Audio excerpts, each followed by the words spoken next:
اعوذ باللہ من الشیطان الرجیم بسم اللہ الرحمن الرحیم ما يود الذین کفروا من اہل الکتاب ولا المشرکین ان ينزل علیکم من خیر من ربکم واللہ یختص برحمتہ من یشاء واللہ ذو الفضل العظیم۔ آمنت باللہ صدق اللہ العظیم۔ رب اشرح لی صدری ویسر لی امری واحلل عقدۃ من لسانی یفقہوا قولی۔ اللہم ارنا الحق حقا وارزقنا اتباعہ وارنا الباطل باطلا وارزقنا اجتنابہ، آمین یا رب العالمین۔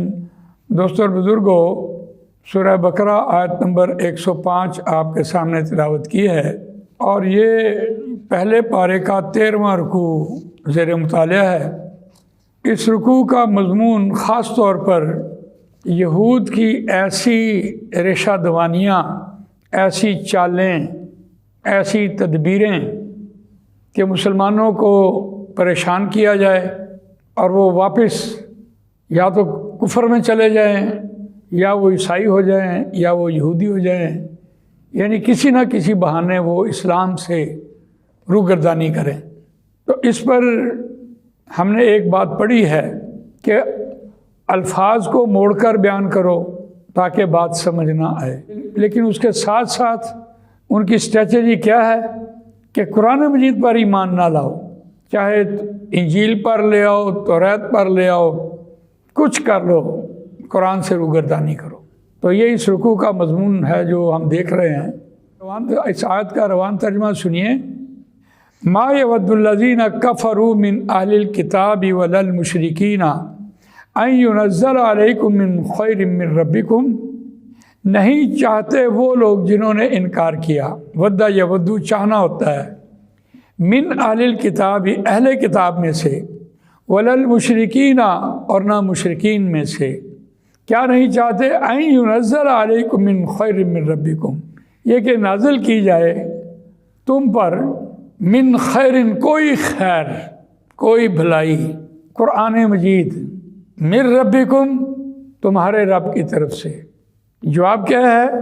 واللہ یختص برحمتہ من یشاء، اور اللہ چن لیتا ہے، اللہ مخصوص کر لیتا ہے ساتھ اپنی رحمت کے جسے وہ چاہتا ہے۔ واللہ ذو الفضل العظیم، اور اللہ بڑے فضل والا ہے۔ روان ترجمہ آپ نے سنا۔ یا کافر سے کیا مراد ہے؟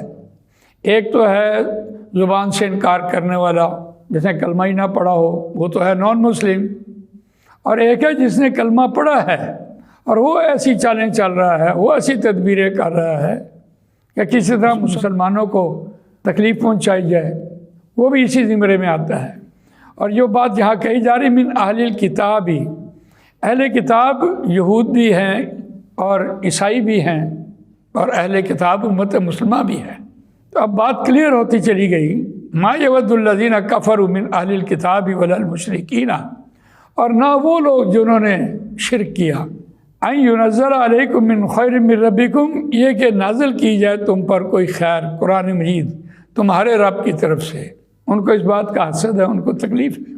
واللہ یختص برحمتہ من یشاء، اور اللہ چن لیتا ہے، خالص کر لیتا ہے ساتھ اپنی رحمت کے جسے وہ چاہتا ہے۔ اہل کتاب میں سے مراد مسلمانوں میں بھی ہو سکتے ہیں، لیکن جہاں قرآن مجید یہ کہتا ہے کہ اللہ خالص کر لیتا ہے جسے وہ چاہتا ہے، مخصوص کر لیتا ہے، تو یہ اگر اس بات کو ہم انبیاء کرام رضوان اللہ تعالیٰ اجمعین ان پر اس کو فٹ کریں تو یہ بالکل بات ٹھیک ہوگی کہ اللہ تعالیٰ نے نبی اکرم صلی اللہ علیہ وسلم کو چنا۔ حضرت نوح علیہ السلام، حضرت ہود علیہ السلام، حضرت صالح علیہ السلام، حضرت شعیب علیہ السلام، حضرت لوط علیہ السلام، حضرت ابراہیم علیہ السلام، حضرت اسماعیل علیہ السلام، حضرت موسیٰ علیہ السلام، حضرت عیسیٰ علیہ السلام، اور بھی جتنے بھی انبیاء کرام، اللہ ان کو چن لیتا ہے۔ لیکن سوال یہ پیدا ہوتا ہے کیا یہ چناؤ اللہ کا جو ہے یہ مکمل ہو گیا یا رہتی دنیا تک ہے؟ یقیناً یہ چناؤ جو ہے یہ رہتی دنیا تک ہے۔